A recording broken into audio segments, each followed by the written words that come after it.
सभी भक्तजनों को सादर नमस्कार। आज के इस वीडियो में हम आपको शटतला एकादशी के बारे में बताएंगे। ये शटतला एकादशी का व्रत करने से कौन कौन से पुण्य मिलते हैं और इसमें क्या क्या नियम करने चाहिए। इस व्रत के करने से बड़े से बड़े पाप भी नष्ट हो जाते हैं। तो इसके विषय में हम आज आपको बताने जा रहे हैं। वीडियो को ध्यान से सुने। एक बार भगवान श्री कृष्ण बोले कि हे युधिष्ठिर, माघ मास के कृष्ण पक्ष की एकादशी का नाम है शटतला।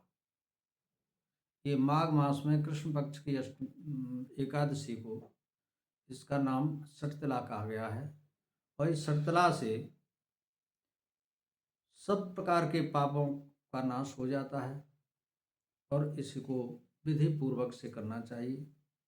एकादशी के दिन प्रातःकाल उठ करके समय से पूर्व ही स्नान ध्यान करना चाहिए और स्नान करने के बाद में संकल्प करके इस शटतला एकादशी का व्रत का संकल्प लें। उसके बाद भगवान विष्णु की पूजा करें और विष्णु भगवान की पूजा अर्चन धूप इत्यादि से सब तरह से उनकी शरण में जाएं और उनसे ये कहें कि आज का जो व्रत हम कर रहे हैं, हे प्रभु, आप ही हमारे इस व्रत को सफल करें और इसका जो पुण्य प्राप्त हो आप उस पुण्य को भी ग्रहण करें।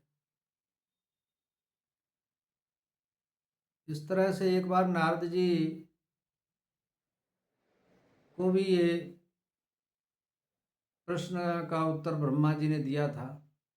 ब्रह्मा जी ने भी नारद जी को समझाया था कि शटतला एकादशी माघ मास के कृष्ण पक्ष की है, सारे पुण्यों को प्रदान करने वाली है, सभी पापों को नष्ट करने वाली है। इस शटतला एकादशी में तिलों का महत्व होता है। इस दिन तिल से स्नान करें। स्नान के जल में तिल डाल करके और उसको कर सकते हैं।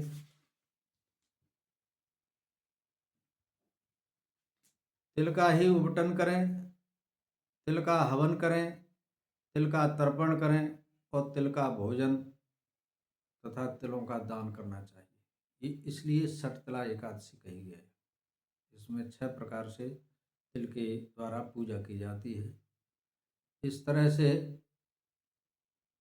इसको शटतला एकादशी कहते हैं। और इस दिन जो इस विधान से नियम पूर्वक से करता है तो उसके सारे पाप नष्ट हो जाते हैं और उसको स्वर्ग में वैकुंठ लोक में भी हर वस्तु प्राप्त होती है जो दान करते हैं। भगवान विष्णु ने नारद जी से कहा, मैं अपने सामने की घटना बताता हूँ। तो विष्णु भगवान कहते हैं कि हे नारद, एक बार मैं मृत्यु लोक में गया तो एक माता थी, वो बहुत ही एकादशी का व्रत किया करती थी, निराहार रह करके व्रत किया करती थी। व्रत इत्यादि में तो वो बहुत आगे थी, लेकिन दान कभी नहीं करती थी। आपने देखा होगा आज भी ऐसी बहुत से भक्त लोग हैं जो पूजा पाठ में तो 1 घंटा से लेकर के 4 घंटे तक लगे रहते हैं, बहुत पूजा करते हैं और व्रत भी करते हैं, व्रत में भी कुछ नहीं लेते हैं, लेकिन फिर भी दान करने की उनकी इच्छा नहीं होती है कि इसमें थोड़ा धन दान करें, अन्न दान करें, वस्त्र दान करें। इसके लिए उनके पास कोई धन नहीं होता है। कहते हैं कि ये तो सब बेकार है, हम तपस्या कर तो रहे।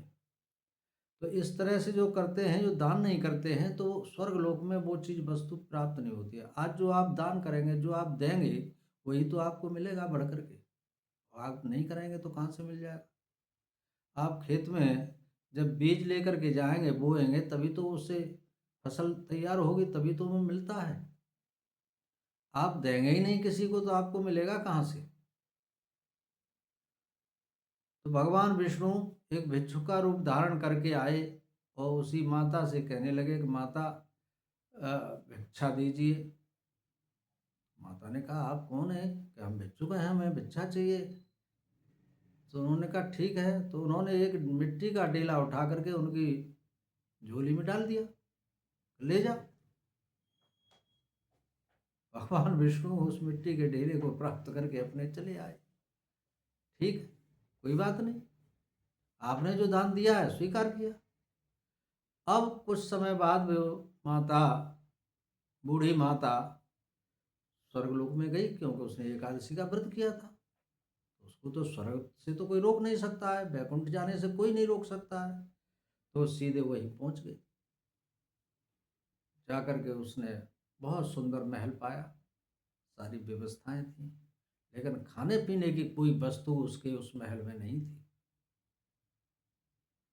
जब खाने पीने की कोई वस्तु नहीं थी, तो वो विष्णु भगवान के पास गई और बोली कि मैंने इतने तपस्या किया, इतनी मैंने व्रत किए, एकादशी का व्रत किया और निराहार होकर के व्रत करती थी मैं, आपकी खूब पूजा की, लेकिन मेरे यहाँ खाने पीने की कोई व्यवस्था नहीं है, बाकी सारी व्यवस्थाएं हैं।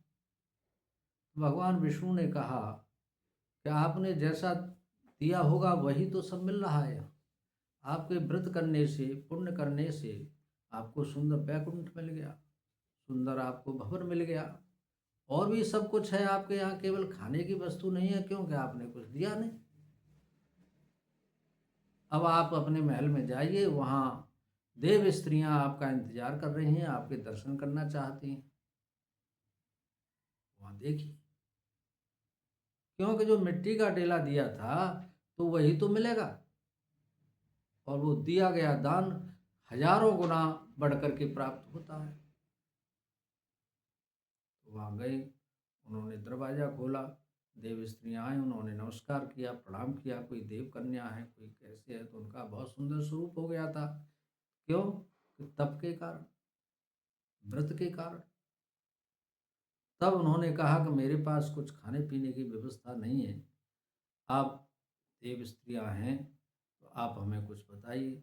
तो उन्होंने सटतला एकादशी के बारे में उस बूढ़ी माता को सारी कथा सुनाई, तिल के बारे में महत्व बताया। तिल का दान करने से हजारों गुना पुण्य प्राप्त होता है। इसलिए जैसे ही उन्होंने ये कथा सुनाई थी, तो उस स्त्री को पूरा पुण्य प्राप्त हो गया, सारे पाप नष्ट हो गए। जो जिस तरह से भी पहले किया था, अच्छा नहीं किया, जो भी कुछ किया वो सब बदल गया कथा सुनने से। अतः कहने का तात्पर्य ये आता है कि सटतला एकादशी की कथा सुनने मात्र से भी सारे पापों का दमन हो जाता है। और संयोग की बात यह है कि ये इस बार माघ मास कृष्ण पक्ष की सटतला एकादशी 14 जनवरी की पड़ रही है, और ये एक ही एकादशी, मतलब दो दिन हुआ करती थी, वैष्णव की और निम्बार्कियों की और गृहस्थों की। अब के एक ही एकादशी है, 14 तारीख की है, सबके लिए है, सबका अपमान है इसमें। तो एक एकादशी 14 जनवरी को होगी, और आप सभी लोग इस 14 जनवरी का व्रत करके और तिल का दान करें, तिल का हवन करें, तिल का स्नान करें, तिल का आवटन करें, तिल दान करें, और ये सब व्यवस्थाएं आप करते हुए एकादशी का व्रत संपन्न करें। इससे निश्चित रूप से ही सारे पाप कट जाते हैं और वैकुंठ का वास मिल जाता है। प्रेम से बोलिए एकादशी माता की जय।